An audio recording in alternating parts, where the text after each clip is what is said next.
Hello, everyone, and welcome to Twillow Talk. I'm Tanys Coughlan from the Twillow Lifestyle Community, Twillow Lifestyle Academy, and I am joined by my beautiful co-host, Jennifer Jurkofsky. Hello, hello. And we have an awesome guest today, Lara Atwood. Welcome. Welcome, Thank you for having welcome. me. Thank you for joining us. So, why don't you tell us a Oh, little bit about you? yeah, absolutely. Sure. Okay. Well, Jennifer and I have spoken before, but for the last 14 years, my husband and I have been on a journey of discovery. We have been working to restore a lost ancient religion. So we have called this religion the ancient religion of the sun. This religion has never been given a name or never been formally recognized, but it was, we believe, for a time and for a long time, the largest religion in the world. So we have spent, like I said, many years researching it and writing about it.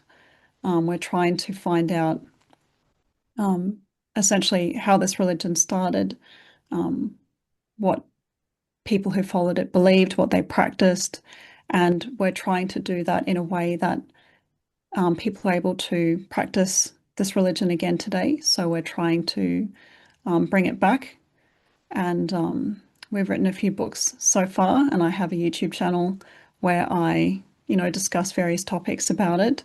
And yeah, it's been a wonderful adventure of learning, and that's what we'll be continuing to do. So we've covered ancient sites and sacred texts from all over the world. So I have a sort of broad understanding of those now.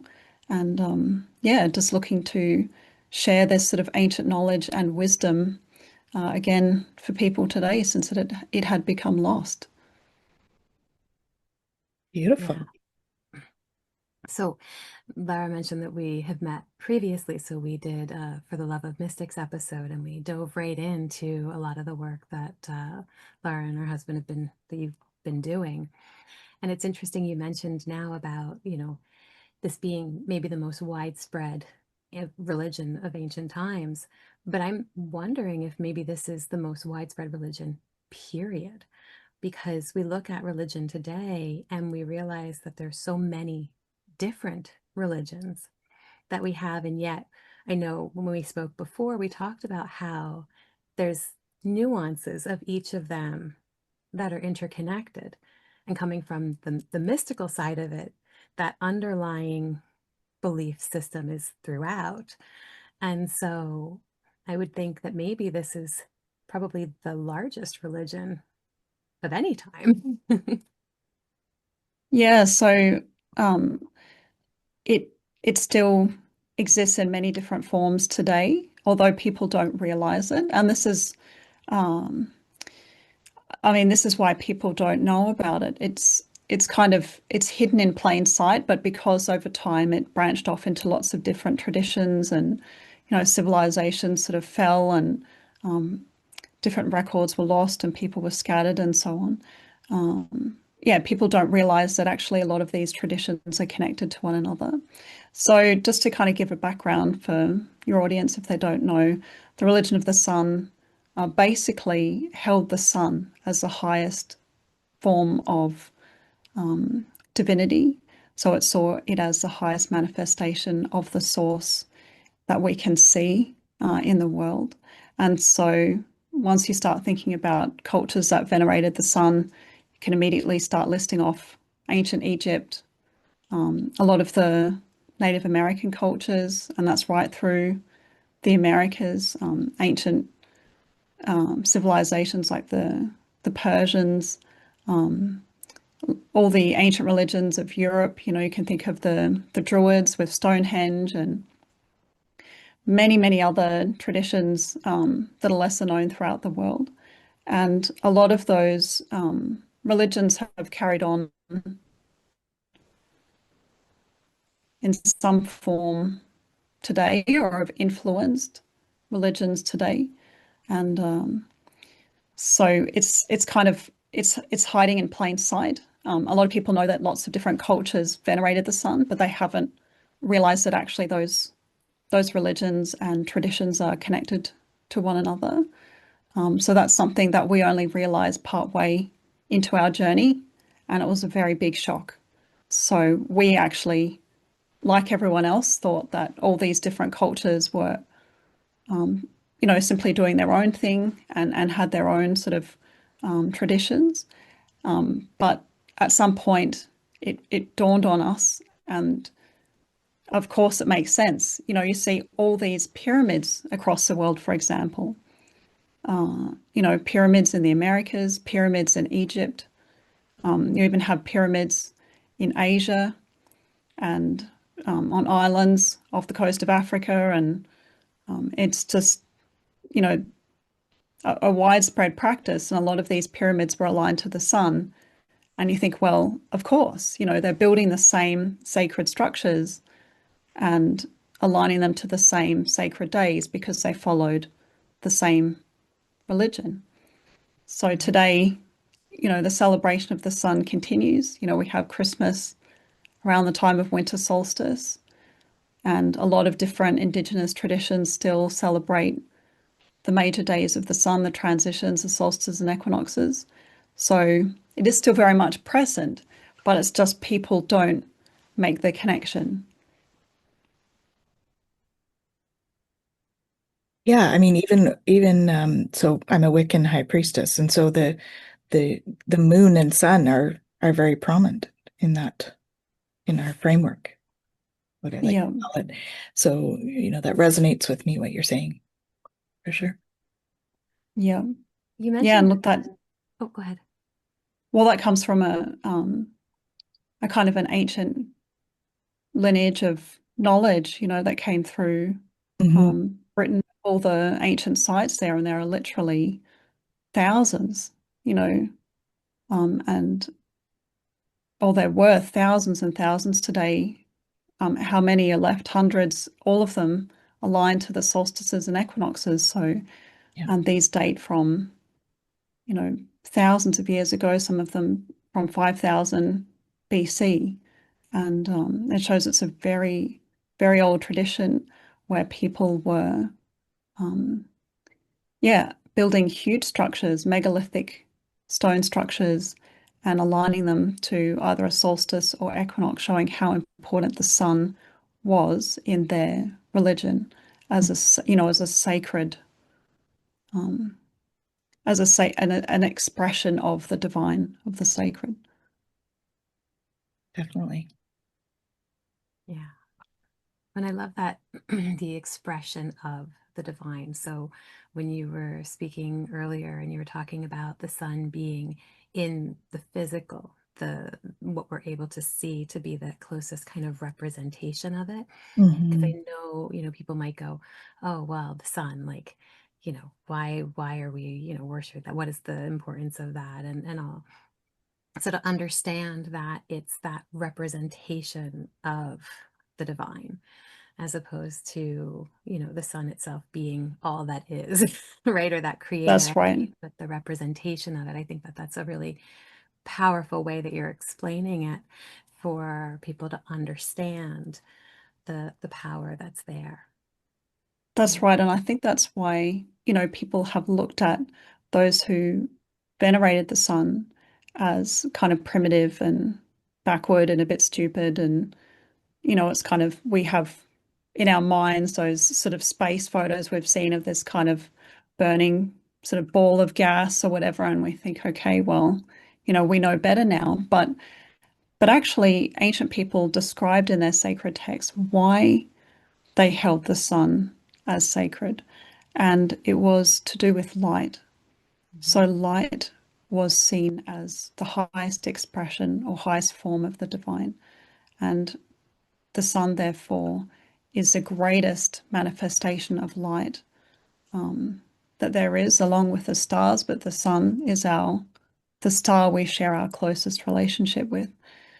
And so, what they talk about very clearly is that there's a physical sun. So we have the sun in the physical world, but actually that there is a spiritual side to the sun that we can't see.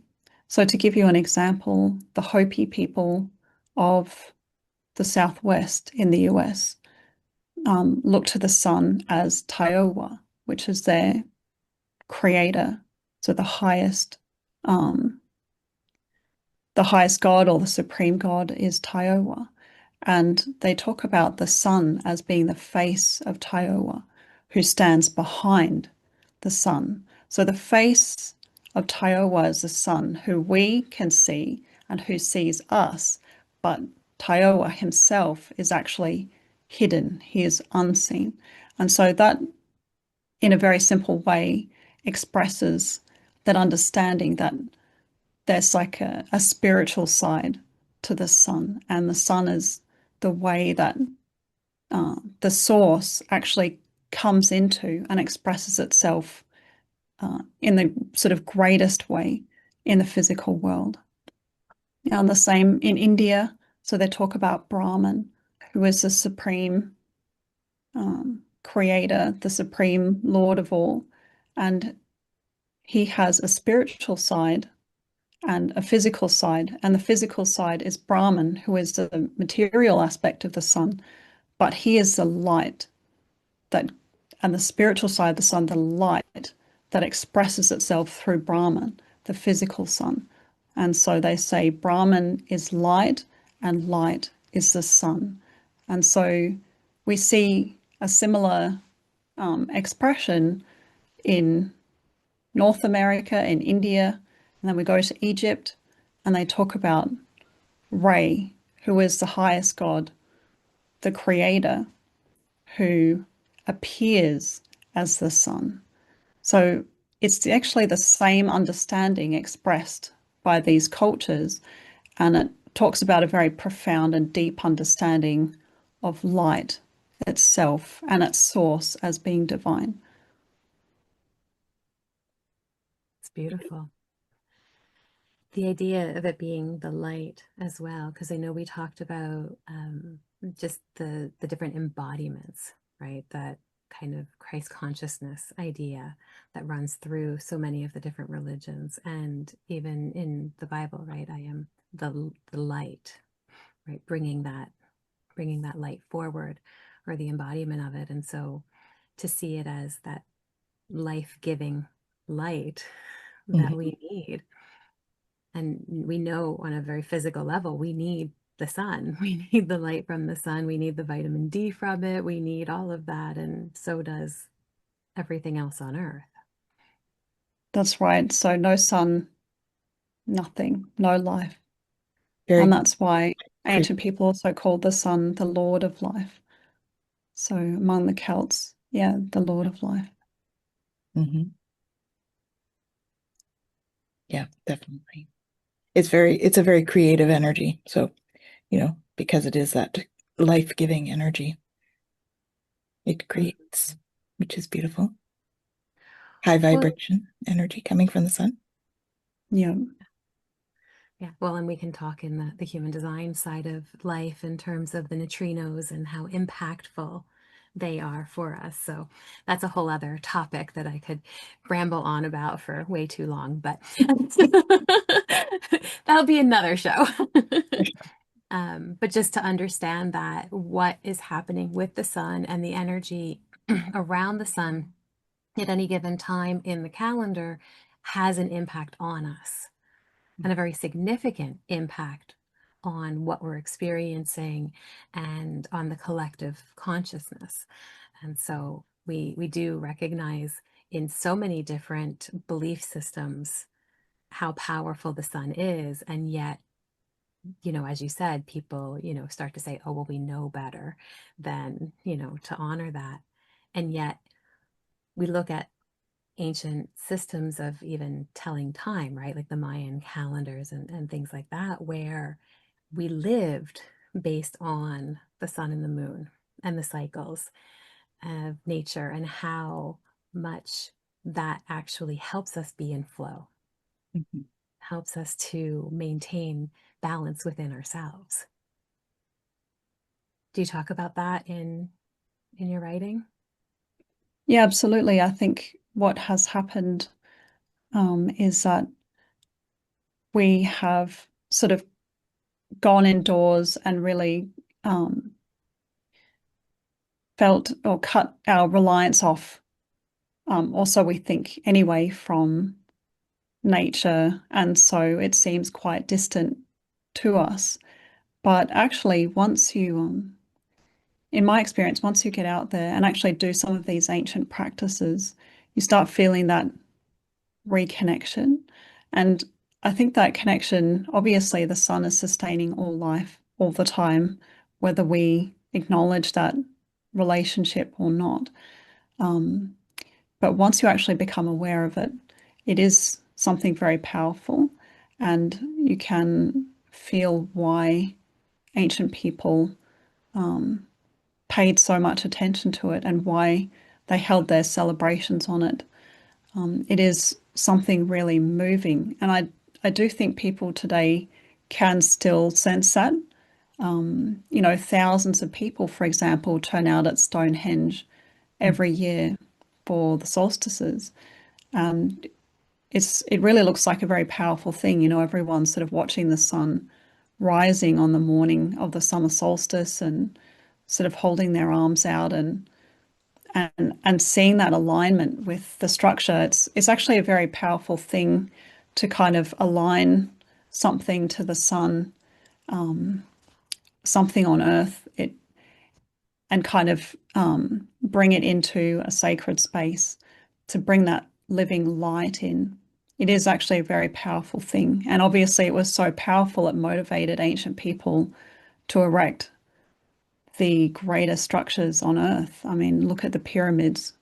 They have alignments to the solstices and equinoxes, and they were all about the sun. They were actually dedicated to the spiritual sun. That's something we've researched a lot. So that helps unlock the meaning of what the pyramids were and what they were used for, all their alignments. So yeah, people I think can do have like some kind of intuitive feeling to go back to that and experience the power of what ancient people were feeling. It's very palpable, very tangible thing once you get out and actually experience it. Well, and is there a lot of research on the 11-year cycle of the sun? I know they've talked about that a little bit recently with the solar flares and stuff, that there's an 11-year cycle. Oh, right. No, I did not know that. So I haven't looked into the sort of more sciencey sort of aspects of the sun or its cycles, but I have heard some of the work of Rupert Sheldrake, who talks about how he thinks there is evidence that the sun is conscious. So, which is very interesting, and how there it appears that the sun is somehow controlling its solar flares so as not to um, destroy Earth. So it actually ejects things as the Earth is not in the path. And he cites that as evidence that the sun knows what it's doing, which is very interesting. Mm-hmm. That Yeah, it's is, the research that I've seen on the cycle is that the 11-year cycle is it's much more active in terms of solar flares and that sort of thing coming towards at least our direction, not necessarily directly at us, but going by the atmosphere. And so it can bump up against us in terms of the energies and create change, basically. Oh, wow. So, Interesting. mhm, yeah, I think in that light, it's talking about how the energy from the sun can help us to have our own kind of transformation, yeah. to be able to see things differently and to come, to terms with things, to release things. I know we often talk about the moon in light of, let's release on the full moon and set intention on the new moon and stuff like that. But there's so much power in the energy that comes from the sun. And so to be able to be in alignment with those cycles. I would think even in the calendar year, like the equinoxes and the solstices and all of that, to base kind of our intentions around growth or release, that would be a really powerful part of the practice. Yeah, so the solstices and equinoxes, it's interesting because ancient people picked these out as very special times.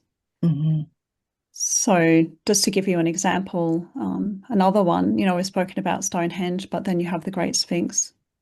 So the Sphinx gazes directly due east, and that is at the place where the sun rises only on the equinoxes, which is, the 2 equinoxes a year. And this had a very, very profound meaning in ancient Egyptian religion, because the solstices and equinoxes were seen as like the entire sort of annual journey of the sun was viewed as a journey of the soul. And so the solstices and equinoxes move through essentially like a phases of light and darkness. So if you take it starting after the summer solstice, darkness begins to grow, and then at the autumn equinox, darkness becomes greater than light, so nights become longer than days. And then we move to the winter solstice, which is the darkest time of the year, but from which the sun and the light appears to be reborn. We move to the spring equinox when light becomes greater than darkness. So days become longer than nights again. And then finally the summer solstice when there is most light. And so this was seen as like a journey, and you have ancient deities and figures remembered as experiencing major life events at these times. And so probably most people are familiar with Jesus, the birth of Jesus being commemorated around the winter solstice, which is interesting because that's when the sun appears to be reborn from the darkness. And then he experienced his death and then resurrection, or coming back to life, around the spring equinox when the sun and the light appears to overcome the darkness. But it's not just Jesus. There were figures like Mithras and Hunhanapu in North America and South America, Viracocha in South America, ancient Celtic deities, and like Lu in Britain. So these ancient gods were actually showing a path of transformation that the soul can actually move through. And so the solstices and equinoxes had like a more profound, a sort of deeper meaning for those who are interested in self-transformation. And, we see them used in mystery schools, like in the Mithraeums beneath Rome, where initiates would actually walk a path through the ancient temples that followed the path of the sun, of the solstices and equinoxes, in the hope of achieving their own spiritual immortality and being able to ascend to heaven in the afterlife. So, and of course in Egypt with the journeys of Ra and Osiris, so I mentioned the Sphinx, which symbolized the resurrection of Osiris occurring at the spring equinox, like the resurrection of Jesus later would.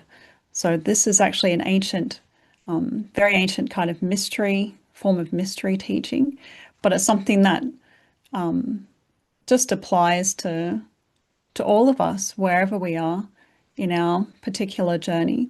These principles have something very deep and profound to tell us, about, for example, the autumn equinox, having to face darkness if we wish to attain light. We have to face our own inner darkness to reach the light of consciousness within. We have to go through difficulties and suffering and learning in life to gain wisdom, to gain knowledge, to gain a greater understanding that gives us that capacity to love more and to find real and lasting happiness. So, these times of year are actually just a really great time to sort of reflect on these profound lessons and profound wisdom teachings from the past, and to actually experience that in nature. Because I've done, ceremonies. I do them each solstice and equinox based on ancient traditions, and it's quite a powerful and moving thing to sort of to feel um, this sort of transition in nature, but reflecting something about the transition and the journey of the soul. Beautiful. When you were talking about that ability to face the darkness, I mean, so much of the work that I do in my day job is helping clients to be able to sit with the really difficult stuff, the things that we consider the dark parts of who we are, and how do we hold space for and show care and compassion to these parts of ourselves so that we can move forward, as you're saying, into that light space, not by getting rid of them or dismissing them, but by holding them and pouring that love into them so that they can also come with us into the light. And so it's just such a beautiful thing to hear as you're sharing about the way that, even looking at the equinox and how that can be a time where we really embody that energy, and we can do rituals and meditations and things around holding space for what is possible with that practice.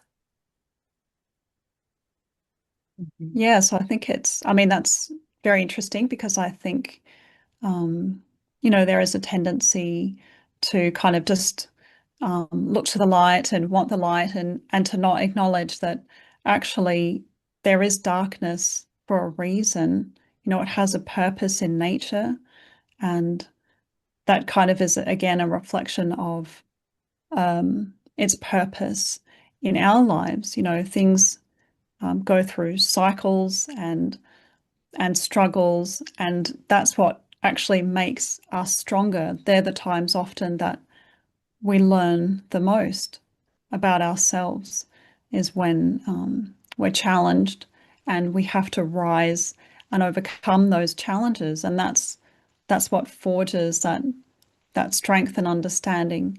And having to overcome things like fear, having to be in difficult situations where you know that we feel oppressed, or we have to rise above our anger and frustration and so on, to feel compassion and actually care for others and so on. So yeah, it's actually it's a great way of understanding the purpose that light and darkness both play in life, without negating or neglecting the other. Mm-hmm. Well, I mean, universal law is that there's this duality. Yeah. It creates the grist. It's like putting ourselves through training, strength training, right? It creates the grist for us to build those muscles and grow. If we didn't have that, we wouldn't grow. Exactly. Yeah. Beautiful. So let's see, we're coming up to, when we're recording this, we're coming up to the summer solstice. So by the time it plays, it might have passed. But what is something that, we could look to in terms of maybe something to do next year for it, or maybe looking to the fall, since we'll be coming into the autumn equinox? What's something that, as a kind of home play idea, like what is something that viewers can do to honor, well, yeah, let's say the fall one, because this will probably air right before that. Sure. Okay. Well, yeah, continuing on the theme of autumn equinox. Mhm. Um, so just to kind of give a bit of a background in terms of autumn equinox traditions. So one of these comes from ancient Egypt, another one from ancient India. So I'll just sort of talk about these two. So in Egypt, you also have an alignment at the Great Pyramids to the autumn equinox. And so this sort of cycle from autumn equinox to spring equinox was symbolized by the sun descending into the darkness, which was seen as actually being swallowed by the goddess. So this was the goddess Nut, and she swallowed the sun, and she took it into her body, and it was going through her body into her womb. And it was at the spring equinox that the sun then was reborn from her womb. So it's like it's traveling through the dark half of the year as it's traveling through the darkness inside of the goddess's body. And it was Ra, the sun god, who traveled through her body. And this is actually also symbolized by the alignment of the descending passage of the Great Pyramid. And Ra had to descend into her body, which was also called the Duat, the underworld, and face lots of different trials and enemies. And it was a goddess that actually helped him overcome his obstacles so that he could be transformed in the darkness and to emerge and be reborn back into the light. So that's a tradition about that self-transformation of having to overcome difficulties. Again, in India, they have a huge celebration of the goddess. So this is the goddess Durga. It's the Durga Puja is the celebration. It's thousands of years old, and it's probably the largest celebration of the goddess in the world. It's celebrated by, I can't remember how many millions of people it is. And what they celebrate is her victory against a demon. And he is part man, part bull, he's sort of this fearsome demon. And she wages battle against him and his legion of demons to overcome them and save everyone from evil. This story is known to have a deeper meaning, that actually Mahesura, which is the demon, and his many asuras are symbolic of all the different defects or sins that we carry within ourselves, the desires that cause us misery, passions. So, things like, of course, hatred and envy and all these different sort of negative emotions. And so what she's really standing for is the power of the divine that can defeat those negative emotions and allow us to be released into the light. So there are lots of different songs sung at Durga Puja which pray to the goddess for self-transformation, essentially, to help us overcome those darker aspects of ourselves. So we see a similar theme in both places. And so a very simple ritual or ceremony that anyone can sort of model based on these ancient traditions is to go, particularly at sunset. So this is the time most relevant to the autumn equinox, because the daily cycle is like the yearly cycle in kind of miniature. And so sunset is like autumn equinox, sunrise is like spring equinox. So sunset ceremony just before or sometime before the sun sets, sit out and really just reflect on those things that are holding us back, those obstacles that we're facing in our lives. And it's really acknowledging and understanding the role that the divine has in helping us to overcome those and to face and meet those challenges. And people can sort of construct their own ceremony based on that. And it's actually quite a powerful thing to experience in as you're going into the darkness. Effectively, it's kind of like that sense of going into the darkness within yourself to face what you need to there to be able to change and grow. And maybe we can talk a little bit about what that means for you, the ceremony or the rituals around that sort of practice. Are there specific components of a ceremony when you're putting one together? You mentioned making a ceremony for yourself, so maybe we could tell our listeners or viewers what that would entail to create a ceremony for themselves.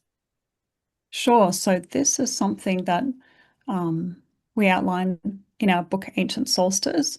We try and kind of give a very basic sort of format that people can sort of build on using their own culture and tradition. So if someone would like to do it according to their Hindu tradition or want to have a go at doing it according to ancient Egyptian tradition or Celtic tradition or whatever it is that they are a part of or feel particularly drawn to. And basically, you just look at the meaning of the actual event, which, you know, we've just spoken about, and then you draw on the symbols from the tradition that you're working in to symbolize those things in your ceremony. So a very important part of it is having a sacred space, obviously. So working out what that sacred space is in your tradition, if it's, you know, it can be just very simple, like a few standing stones or like a little wood circle. It's really good to do it outside if you can, weather permitting.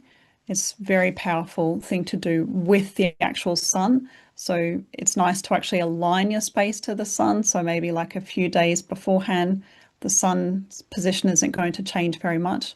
You actually can create an entrance into your sacred space, whether that's like a little avenue of stones. It can be, again, very simple. But the principle is the same, and it's quite a thing to see the sun rise through or set through in this case in alignment with the stones and have your sacred space with an altar. It's good to use something like, you know, a candle or a sacred sort of fireplace to be able to light a fire. The fire is also connected to the sun, so of the same energy. And so it's always been used in sacred places and rituals because it's actually connected to the divine and to the sun. Again, that's something ancient people have talked about in their sacred texts. And then it can be as simple as, you know, doing a mantra if you wanted to, or doing some readings from sacred texts that are relevant to the occasion. And again, incorporating symbols. You know, it just depends. Like I've done one with Norse tradition and working with Odin and reciting words to do with him and mythology that is relevant to the occasion, and having symbols, having a statue of Odin, and um, and yeah, just having a few friends along, if you can find them to do it with you, is really, really nice to do. And so, yeah, it probably takes, you know, you can spend as long as you want, but it can take, you know, a nice hour sitting out with the sun and the fire and doing some readings with symbols and really absorbing the meaning of the event. Wow. You were, I mean, so many times when you were talking, it was just like full tingles. I'm like, okay, this resonates. I can feel the energy of it without being in it even. But you were talking about that aligning the sun's rays to shine into the sacred space. And it was just reflecting on there's a section near where I am that I drive past, and it's water. And so the sun is all, you know, it's there. And then you just have that line. And every time I drive like to that space, it's like,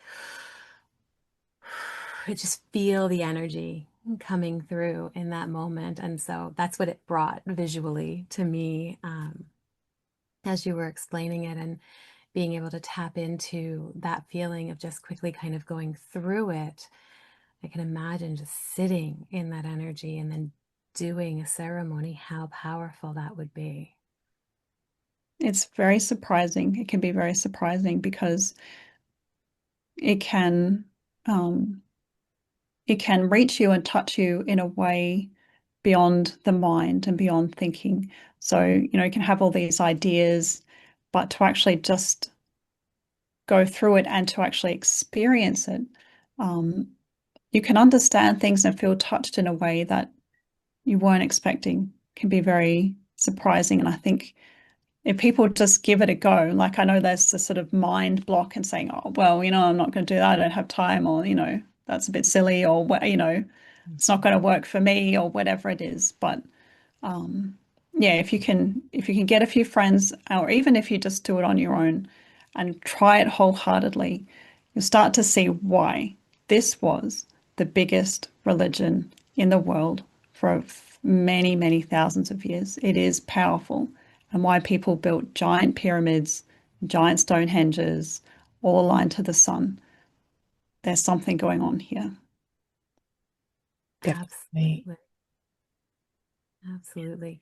I also loved when you were saying about any tradition, right, can be woven into this, or this can be woven into any tradition, because it really, it allows for it to be limitless.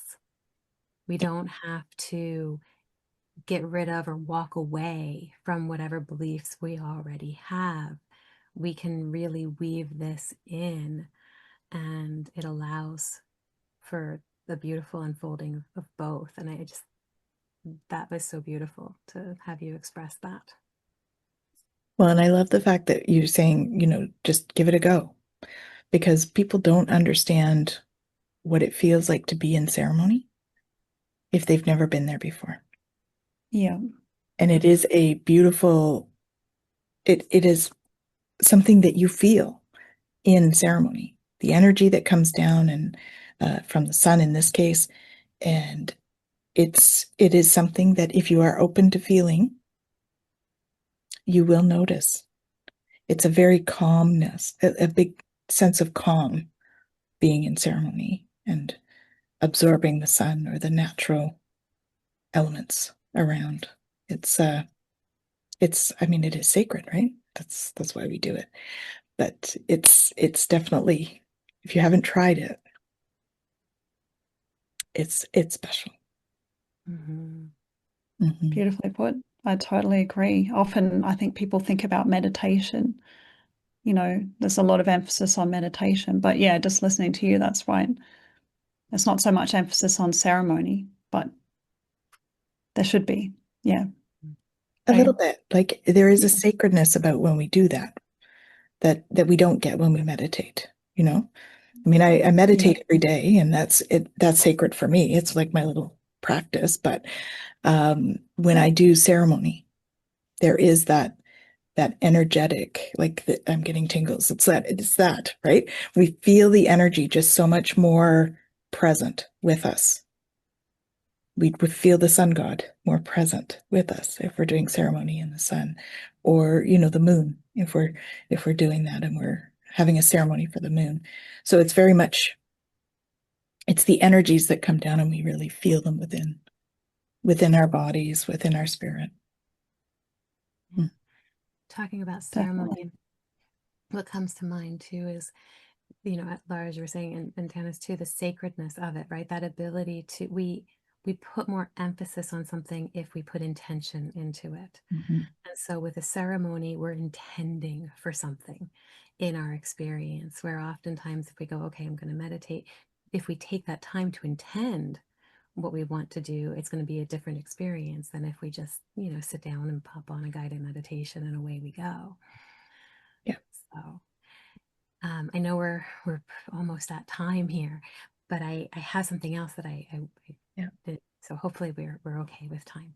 But you were talking about the equinox, and as you were talking about that, you had mentioned the idea of how the autumn equinox is like the sunset, right? And that each one is as a part of our day.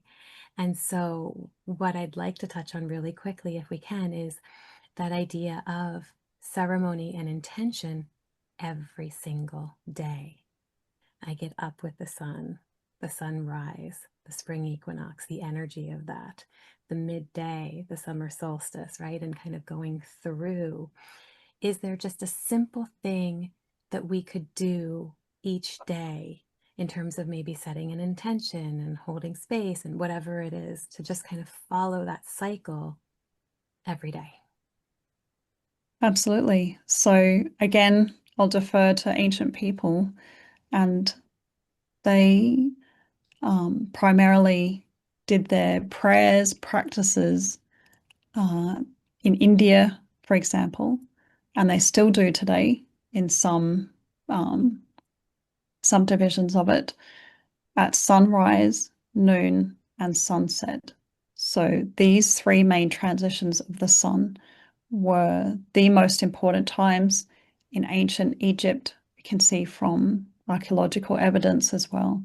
It was the sunrise was particularly important. So they had obelisks, these sort of, if you've seen them, these sort of very tall, straight stones, and they were capped with metal.